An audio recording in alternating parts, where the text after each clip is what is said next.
Hi, I'm Guy. And the other day I talked about adding an admin on the Facebook page, but I need to go in more detail on how that's done. This was recorded on the 8th of November, 2023, and Facebook, God bless them, they'll change the way this is done, but this works today, okay?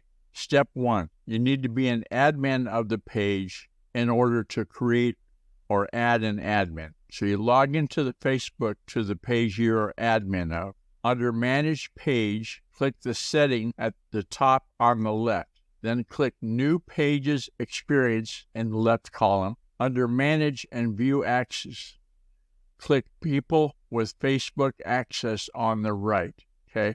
And I'm doing this on the desktop computer. Mobile, you're on your own. I don't do things. Then, once you've done that, under Add New Facebook Access Explained, click the Next.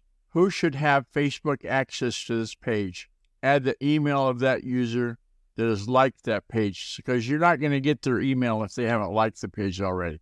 After you've added, a window will appear that explains what the user can do, and then allow this person to have full access needs to be turned on, and then give that access. And then for your security, re-enter your Facebook profile password to confirm that this person should have full control and can access everything you can.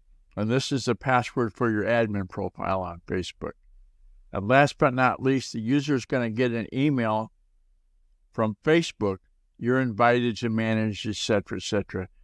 And if they decline the invitation, it's going to disappear from the list of people that you've invited. Okay?